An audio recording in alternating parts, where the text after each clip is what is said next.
This is our second lecture for Chapter 10 or Module 10, Water Resources. This will take the place for the lecture on March 7th.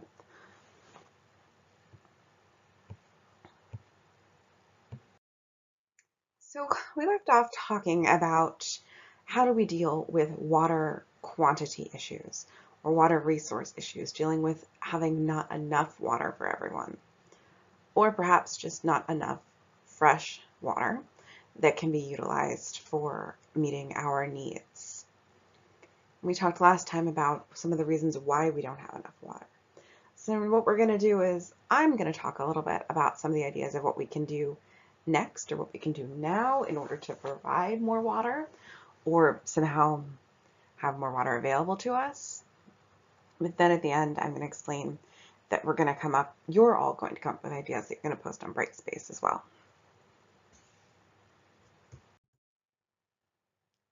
So one of the easiest ways to have more water available is to just simply withdraw more water.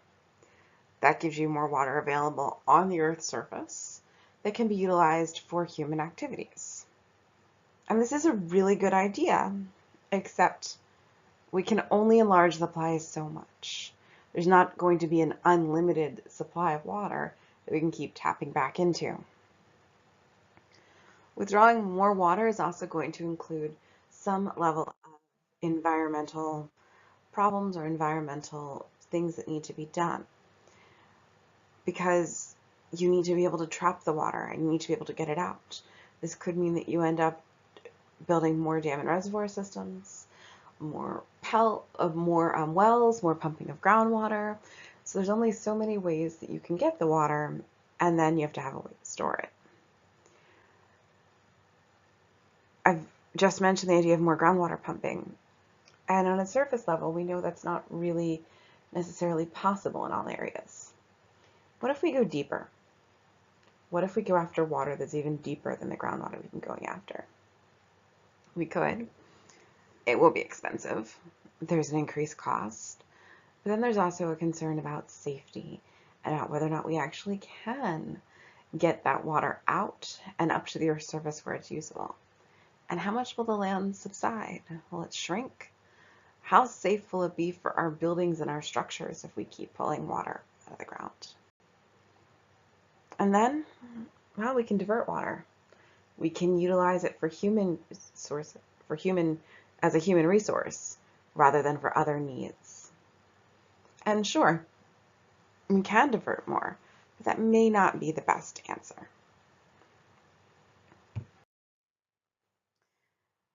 This is showing you the pros and cons of having large dam and reservoir systems. They do provide water for irrigation, for drinking, for other usages, where the water is readily available right in the reservoir itself. They can be able to be used to produce electricity, and they can help with flooding if the reservoir is built so that it's large enough to withstand flooding. But there's some cons. When you construct one, you've destroyed forests and you've destroyed croplands, possibly even villages and human areas. You've displaced people, and you can disrupt the aquatic ecosystems, the aquatic environments. Maybe the fish now have to get through this system. Maybe they can't do that unless you build a way for them. But these aquatic ecosystems are no longer what they were. Once you start taking an area and making it into a reservoir, you've changed what the area is and how everything functions.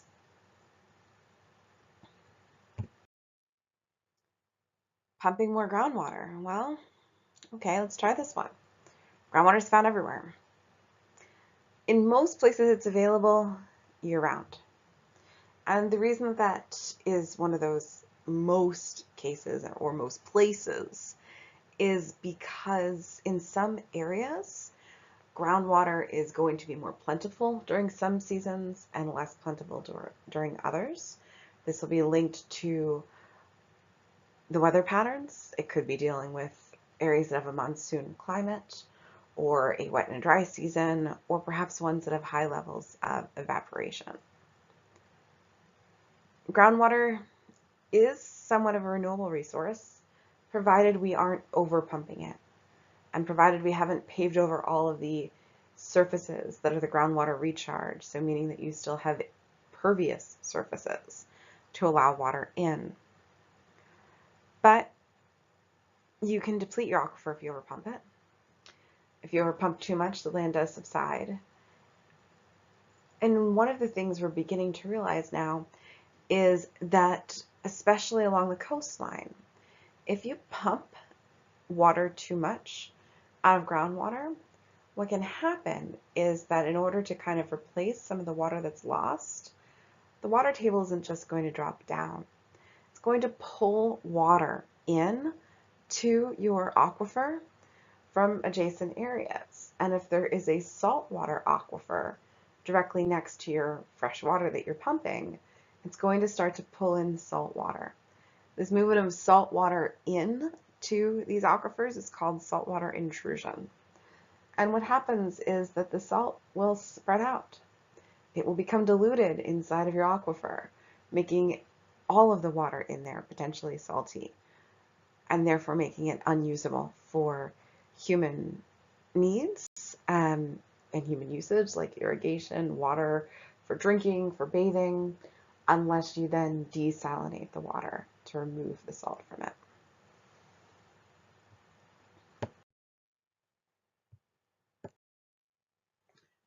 One of the more recent ways that we have attempted to withdraw more water from the systems was the creation of China's Three Gorges Dam. The dam was started in 1994. It's about 1 mile long, and the reservoir that is behind it is 370 miles long. So the dam itself is 1 mile long, the reservoir is then 370 miles long, the opposite direction. It's the world's largest hydroelectric dam and reservoir. And it is good, in fact, that China does use this, because there have been concerns about China's usage of coal plants and building of more coal plants to meet their power needs. However, by building a hydroelectric dam like this, they've been able to generate more electricity safely and reduce their pollution at the same time. It's a very interesting system because when it was built in what was considered a relatively beautiful area. Having said that, 1,500 cities, so 1,500 cities were flooded. 1.4 million people lost their homes and had to move elsewhere. And now it is a very large reservoir and dam system, large enough that cargo ships are able to transport up and down this channel. So it's a pretty large area. And the building of this dam did not just produce water that's readily available and also power, but it also helps to protect some of the nearby areas. The Yangtze River, which it is built on, does flood. By building this system large enough to help to control some of those floods, they're able to decrease some of the flooding downstream. So it does have benefits to it. This dam produces about the same amount of power as 22 coal-burning power plants would. This has removed then the equivalent of 22 coal-burning power plants from construction. That's a good thing. But it's such a large flooded area, 370 miles long. It's massive. It's more than I can really comprehend just thinking about. And inside of it, there are some problems. There are garbage islands that are 2 feet deep. They're strong enough to walk on. These first started appearing in 2010. There's water pollution issues. Sediment is trapped behind the dam as the water flows down the river. And one of the things we had not anticipated is that this has reduced, we knew it would reduce the sediment load going downstream, What we didn't recognize is that this would actually trap some of the very healthy sediments that are necessary for the agricultural areas downstream. These areas are now not having as high levels of nutrients in the soil as they otherwise would, because with some level of normal flooding and sedimentation processes, there was more sediment making it on to these areas. So now these croplands will require the use of more fertilizer in order to grow food. And the region where it was built is an area prone to earthquakes. So we're finding that the dam itself has small cracks forming through it. While it was started being built in 1994, and I mentioned that the garbage islands were there in 2010, it wasn't fully completed until 2012, and cracks were already forming then. That might raise an issue of safety, but, well, it's built, it's in use. So then they have to figure out, how do you deal with this safely? The Chinese government is positive that the benefits to having this dam greatly outweigh the drawbacks. They displaced 1.4 million people. Clearly, this is something they believe in. It produces clean energy. It absolutely does. However, one thing we had not realized was that there would be methane gas being produced under the water here. You might wonder what that's from, but keep in mind that this whole region was flooded. That's how it was made. So there's a lot of things that ended up underwater. As the rooted vegetation that was there starts to rot, and the things that were flooded under start to decay, methane is produced as the bacteria are breaking things down. So there is some level of greenhouse gas production.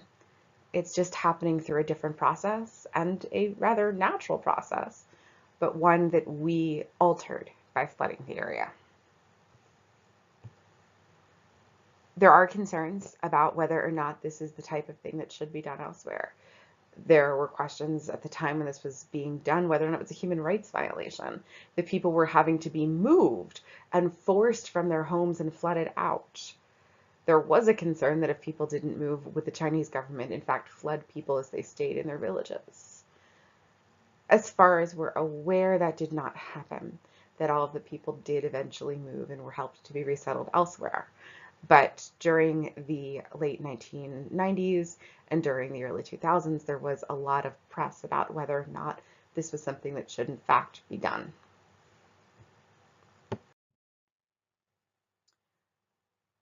One way to get more water is to realize that we are literally a planet of water.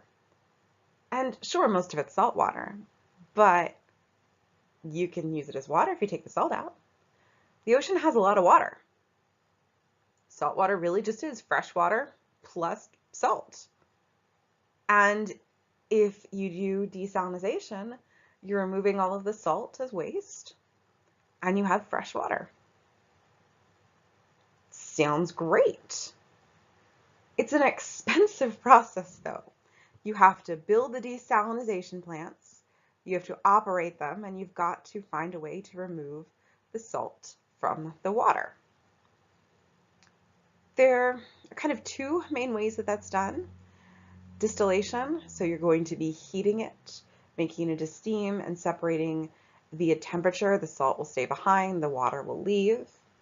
Or microfiltration, where you're passing the water through microfiltering systems and therefore filtering or screening out the salt particles. This is a good idea in theory. However, it only meets slightly less than 1% of the world's demand for water. And in the US, it's 0.4% of our demand. It's not much water being met through desalination, even though it is a promising process. And the reasons are kind of straightforward. The first is that it's expensive. Building these plants, operating them, it's expensive. It takes money to do this. There are countries, particularly in the Middle East, that are looking at ways of doing this better and cheaper. They just haven't quite gotten there yet. Saudi Arabia, UAE, and a few of the other places, if they could do this, would be able to survive a lot better than they can today. But the process still isn't perfect. One that becomes obvious the more you think about it is that as you remove the salt water from the systems, you are likely harming your saltwater ecosystems that you're removing it from. You're removing a lot of water. What if they need that water? If we think for the moment of the ocean as a bathtub, maybe if you remove a teaspoonful, it doesn't really make a big difference. Maybe there wouldn't be a massive difference in height even if you removed a cup of water. But if you remove a gallon, that's a lot of water coming out. The water volume is going to drop down. The water level is going to drop. And in our coastlines, when this water level starts dropping, you're actually exposing organisms to air that normally live under the water. Fish, they can move. Mussels, algae, the sessile organisms may not be able to move. And in areas where they're dealing with pollution as well, you're reducing the amount of water that's there to absorb the pollution. So you could be decreasing not only the amount of water that there is, but also increasing the amount of pollution in that area.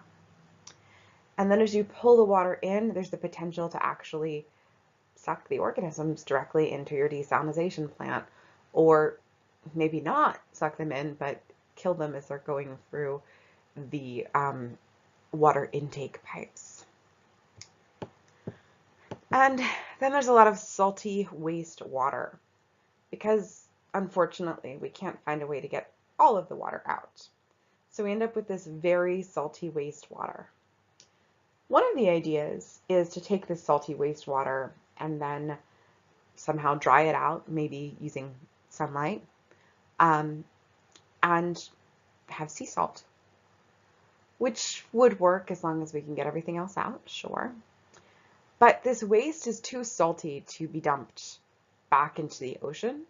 It would actually increase the salt concentration of the water you're adding it into immediately, which could impact the species that live there. It's also too salty to really dump on the land, because if you dump it anywhere, you're increasing the amount of salt on your land surface, you're increasing the salt in any groundwater that's there, and you could actually be creating less water for yourself in the long run if you contaminate your other supplies of water. This also is not a process that will work for everybody. Desalination works well in coastal cities and only in coastal cities, and those who can afford to use it. Currently, there's about 14,500 plants worldwide, almost all of them in the Middle East or along the Mediterranean and Caribbean seas.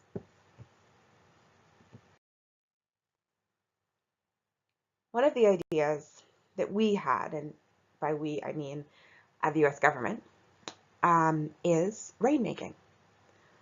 One way to get more water is to get more rain. And I know a couple of you are probably sitting there going, that doesn't make any sense. Like, yeah, sure, but where's the rain going to come from? And that's where the process of rainmaking comes in. The US Bureau of Reclamation started this and does currently utilize rain-making processes. About 44% of the rain in the Colorado River Basin and 25% of the rain in the San Joaquin River Basin are linked to rain-making processes.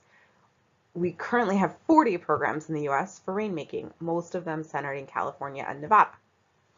Now, what is rainmaking? This is when you seed clouds with either sodium chloride or silver iodide crystals. So you're putting these crystals into clouds, or you're making clouds by putting these crystals into the air. What happens is that these crystals start to act as condensation nuclei. This is where the water droplets are going to condense upon these crystals in the atmosphere. This works well in areas where the main problem for rain is not having good condensation nuclei. so not getting enough condensation, so the water vapor never turns to rain. If you can get them to condense, you can get rain droplets to eventually form, and then rain will happen. And this is a good idea. It's expensive, and it's also not as predictable as we would like it to be. Because even though we might get the clouds in the right location, it doesn't mean that's where it's going to rain. You don't know where your rain is going to fall. This new rain may not go where you want it to. It can cause areas that already have enough rain to get even more, causing some potential flooding issues. But another concern is, how does it affect the rainfall elsewhere? Because there's not just unlimited amounts of water. The water that is falling in one area is water that would have otherwise been rained someplace else. This lack of control over the new rain that you've created does make this not the best method for making more water available for human use. Maybe the best way to have more water available for human use, and probably the easiest way to have more water available for human use, is to conserve it. 66% of the water used in the world, about 50% of the water even used in the US, is lost. Now, how is this water lost to the system? It is lost through evaporation, through waste, through wasteful uses of water. There's a belief that if we can cut about 15% of our losses, we might actually be able to better meet the needs of the world much easier, and to meet the predicted needs with our rising population. And there's lots of ways to conserve water. One of the main ideas for water conservation is that water costs too little. Imagine that when you took a shower, the water didn't come out of the faucet without you putting money in first. You'd probably take a shorter shower if you had to. Or imagine the water that we use in our homes cost as much as the bottled water that you could buy at Target or Walmart. You'd be using a whole lot less water in your home. Water's cheap. And when water doesn't cost very much, people don't really have a need to conserve it because they don't think of it as something they're really paying for. If water costs more, people will want to, in fact, conserve more of it. We can also remove the subsidies. It's a really great idea because water shouldn't cost as little as it does. And in some areas, there are subsidies that allow people who use a whole lot more water to pay it less. If you look at your water rates, depending upon where you live, you may discover that there's multiple rates. And somehow these rates seem to go down the more water you use. That's right, somebody using more water than you might be paying less per gallon than you are. It's not okay. That's not even fair. They're being rewarded for being wasteful. We should change that type of a model. In South Africa, they do have different types of water rates. They realized that low-income farmers and city dwellers use water differently. They have a two-tiered set of rates to better reflect the water usage and to make people who need to conserve more have the impetus to do so. In some areas we've considered, and as far as I'm aware, no one is doing this yet, but there's been talk about in public utilities giving subsidies or giving price breaks or tax breaks or something to people who save water. So people who actually choose to use less. In a lot of places you can find low flow toilets, water conserving shower heads, these things that use less water, the high efficiency clothes washers, dishwashers that use less water. those things will use less water. Sometimes you may get a rebate, but you usually get that rebate from your electric company for buying an Energy Star appliance, not from your water company from buying something that utilizes less water. One of the easiest ways to conserve, though, and to save people money is to increase irrigation efficiency. Most of the water used in irrigation may not actually end up watering our crops. Even if we could reduce the water lost in irrigation by 10%, that would give us enough extra water to easily get through 2025. Because about 60% of the water never reaches the crops. 40% is usually lost through evaporation and runoff. Another 20% is lost to other things. Maybe it goes to weeds or other things in the soil. So 60% of this water doesn't reach your crop. We can reduce that loss. We can irrigate at night. At night, there's going to be less evaporation. It's going to be cooler. The water is actually going to be more easily seeping into your soils. The plants, and some plants may actually take up water better at night and in cooler temperatures than they do during the heat of the day. Irrigating at night is a great idea. We can grow more water efficient crops. This whole concept of not growing lettuce and rice in the desert.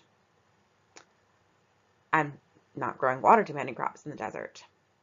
We can also look at growing crops that are native to an area in the climate where they need to be grown. One of the ideas that we're also using is the concept of using treated wastewater.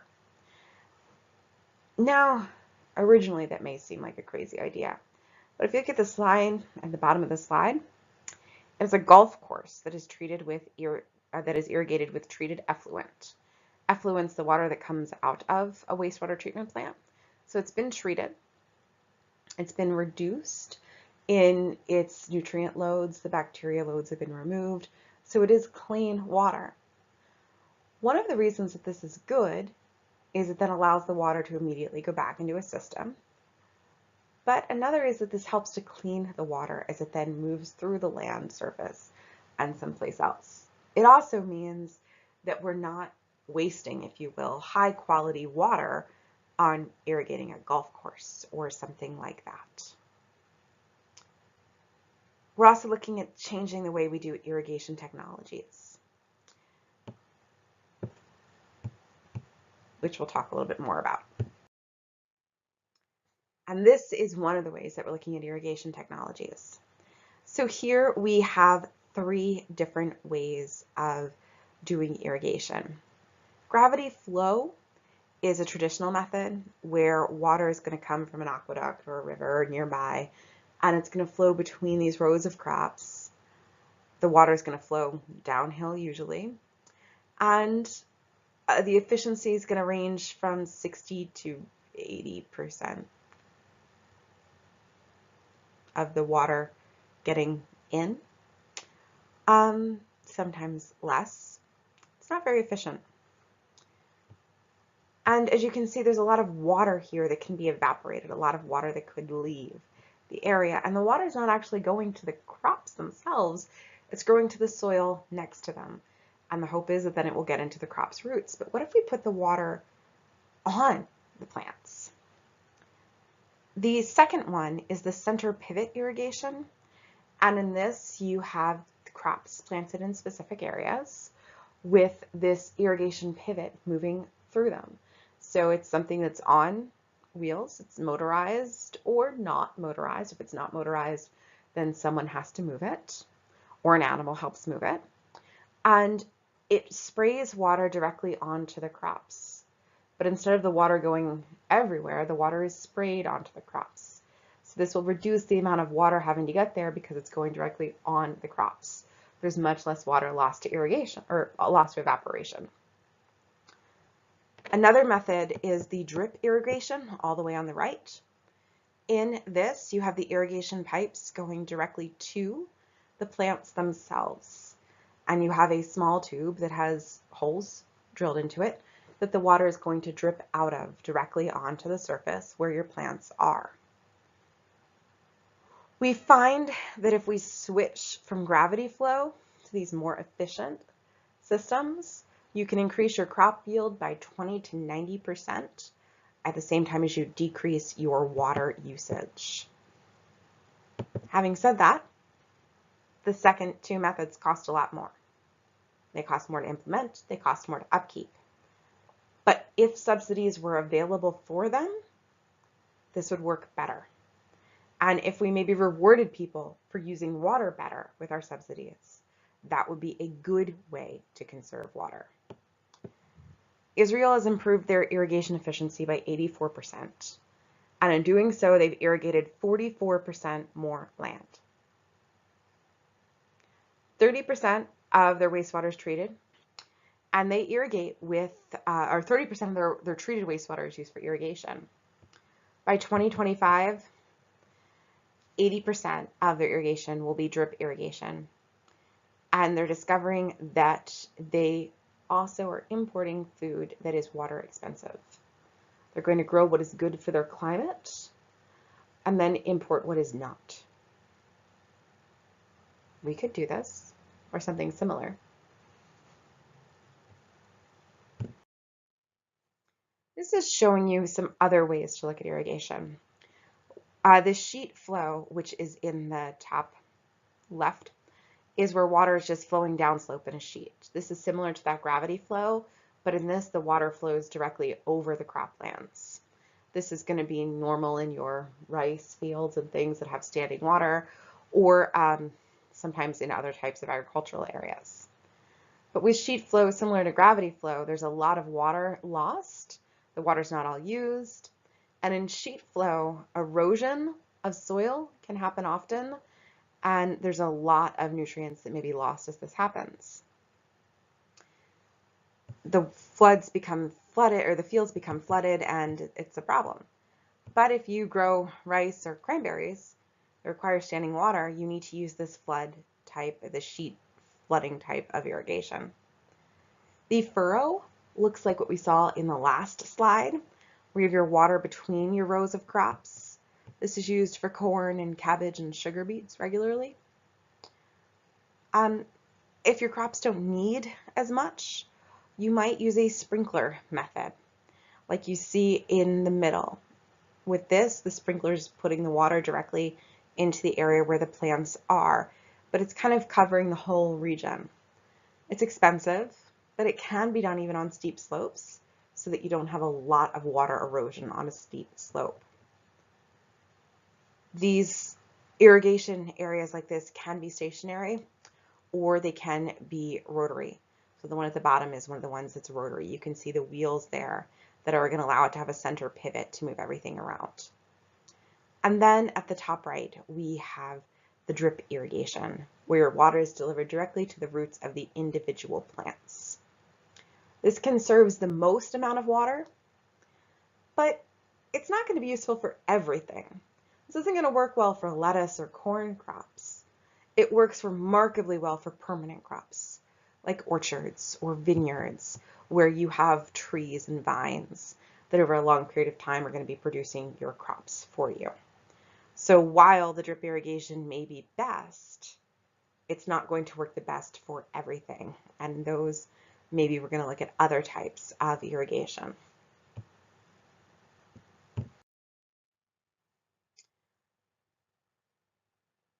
This picture is showing partially subsidized irrigation water from the Colorado River being transferred to grow crops out near Phoenix, Arizona.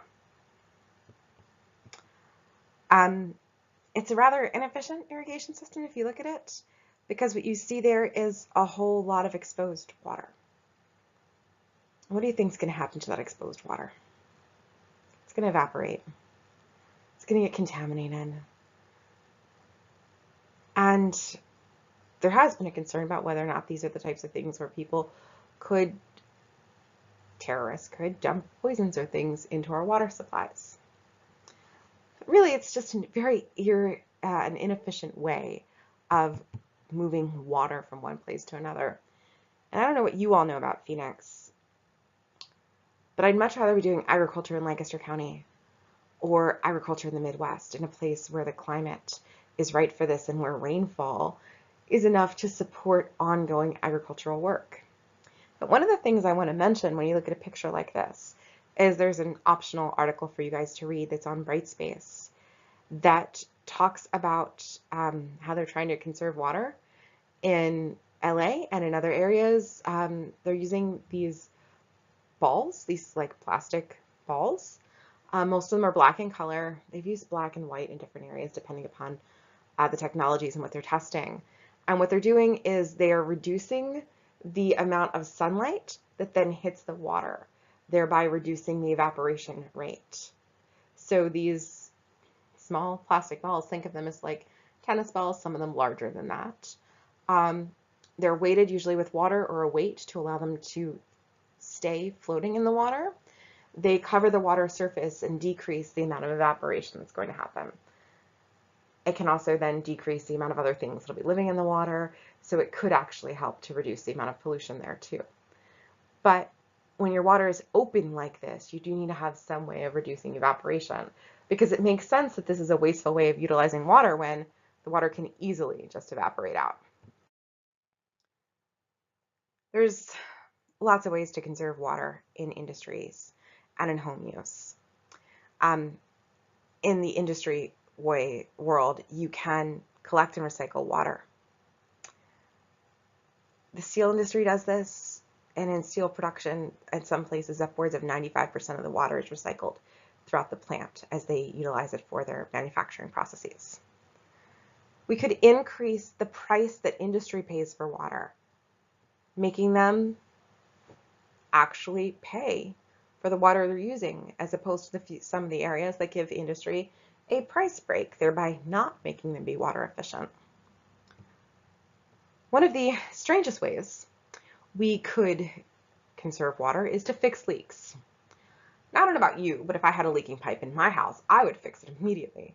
But inspections in industry have located that they don't always fix their leaks. But that's a very simple way to conserve water. And then we could use reclaimed water. So this would be the water that is partially treated effluent, or also the concept of utilizing the water that we wash our hands with then as water in our toilet bowls. There are different ways to reclaim water to be able to use it multiple ways at once. The average American also can reduce their water use because the average one of us uses 1,800 gallons of water a day. Yikes. Well, keep in mind that leak thing, because we find that a lot of water is lost through leaks. And this 1,800 gallons a day includes virtual water. This is why things need to cost what they actually cost. Low flow shower heads, low flow toilets. These will reduce your water use. If you don't have a low flow toilet, but you want to reduce your water use, one of the things they say you can do is partially fill a half-gallon bottle of, or fill a half-gallon bottle of what had been a half-gallon bottle of milk. Take that and fill it with water and put it in the tank. It's going to take up room in your toilet tank, so the toilet tank's going to think it's full by using less water. In the past, they've said you could use bricks and things like that, so there are ways that you can reduce your water usage. A low-flow shower head is really easy to install. You can buy a more efficient washer. The dishwasher that I have in my house uses less water to wash a load of dishes than I use by hand, by far less. So I use it. Leaky pipes, about 10 to 30% of the water used in a more developed nation is lost through leaky pipes. And we look at our LDCs, we see it can be upwards of 40% of the water lost or water used by people is due to leaky pipes. So just fixing leaking pipes will decrease our water use. And then the use of gray water. So the water that I use in my shower or to wash my hands or that I use to wash my dishes, could that then be used elsewhere? Could it go to my toilet? Could I use it to water my lawn or use it to water non-edible plants in my garden. Sure. Could we use that water to wash our cars or find another way to do things? Absolutely. That use of gray water, so water that's had one use but isn't contaminated with like fecal matter and things, would be a great way of reutilizing water. And the picture here of a toilet on this is actually a composting toilet. So in this, it uses no water whatsoever for our toilet needs. And that's a better way of doing a sewage system. This allows you to convert your waste to fertilizer.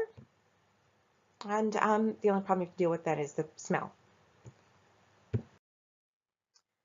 This is looking at the per capita water footprint of different nations, expressed in gallons of water per day. We use a lot, a whole lot.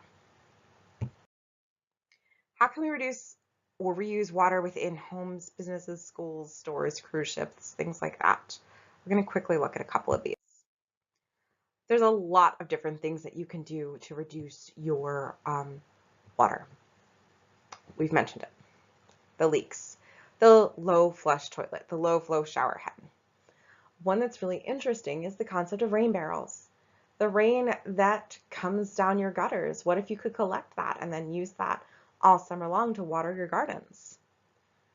Only run a full load of dishes or a full load in your washer. That makes sense. It conserves water and it conserves energy. Garbage disposals use a whole lot of water. Instead, it might be better to throw the food away. And believe it or not, you should not mow your lawn to be shorter than 1.5 to 2 inches in height, because grass that is in that 1.5 to 2 inches is actually more water efficient. It's better. It protects your lawn better. It protects the ground better. It helps with groundwater production and trapping of water. So it's more efficient. Also, as you need, if you water your grass, it's more efficient to keep it at that height. Cover your pool so that it doesn't evaporate during the hot days. Also, don't overfill your pool. And don't waste water. 1 drip per second from a pipe is going to add up to 5 gallons a day. So always check your house for leaks. The website here, I hope that link still works, gives you a lot of different ways that you can change the way that you use water. One of the ones that surprises me, and one of the ones I aim for but usually fail kind of miserably, is if you take a 5-minute or less shower, you'll save probably up to 1,000 gallons or more of water a month. Shortening your shower by a minute can save you 150 gallons per month easily.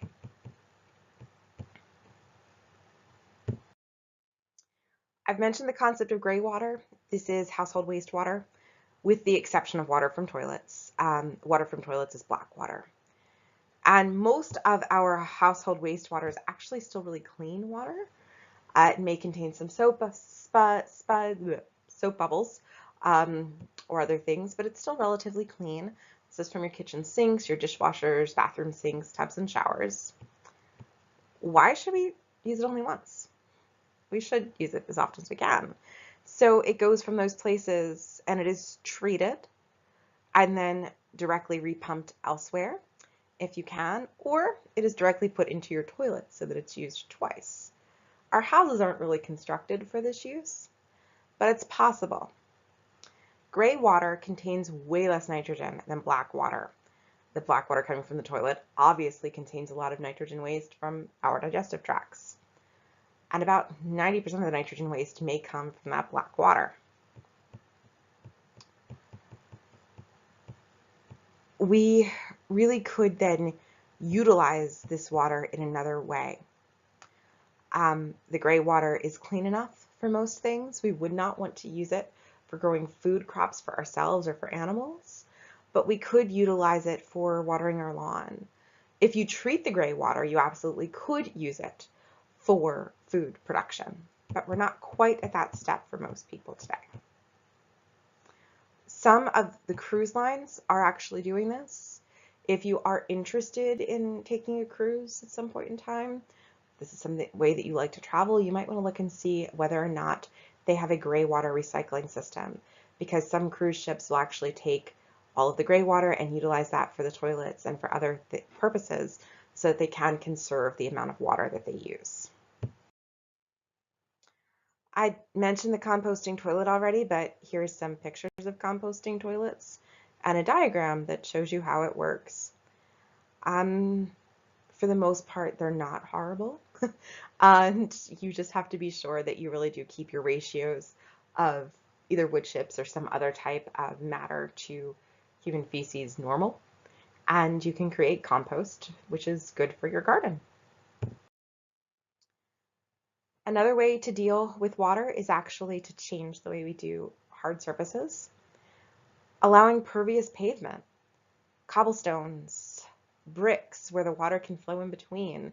These are things that can recharge water into an area. So instead of blacktopping everything, let's do pervious pavement. Or maybe let's have narrower roads or roads and driveways that are porous. Let's have more green space. These are things that allow our groundwater to be recharged and therefore increase the amount of water that's available while decreasing flooding. And we can also think about rainwater not going directly to sewers. What if our rainwater went and did the things we want it to do? We can have it drain directly into our water bodies. We can direct it with French drains or with swales. We can catch it in basins and utilize that water for things. Because it's important to keep in mind that when our rainwater is going into sewers, that's water that we're then having to treat. So having our rain flooding water or our rain storm water going into a separate way, it makes it water that we then do not have to treat, which saves us energy in the long run and money in the long run. But it also is important because if we can divert flooding water, it can actually allow us to decrease erosion and all sorts of other things. Green roofs are another way to capture water, and they also decrease flooding. But they're really cool as concepts. They will decrease your home heating and cooling costs because of that extra insulation. And you may actually be able to grow food on them as well. Green roofs will have the best impact of cooling in the hottest cities in the world. One EPA study found that green roofs retained over 50% of the total precipitation in an area over the course of a year, and in the summer, 95% of the precipitation. It also appears that green roofs are important for removing nitrogen pollution and other things from the rainwater, because the plants that are there utilize the water right away. For water, it appears that there's a lot of good news. Educating people works. People hear about saving water and they want to do it because saving water means saving money. We've made progress. People use less water. Companies are also buying into it because there's pressure from consumers. And some of the things are really easy and affordable to do, and in the long run save you way more money than they cost and may even cost nothing. They allow us to have better landscapes, prettier landscapes, and they require not a whole lot of effort to maintain. Many of the changes that we need to make are not only better for us, but better for the environment. At this point, I'd like you to go on Brightspace and pose just 2 ideas of how you think we can better conserve water or increase our quantity of available fresh water, preferably sustainably, to our Brightspace discussion board by 12 o'clock on Friday. Be creative. Come up with some ideas that you didn't hear in this, and I hope you're all having a lovely snow day.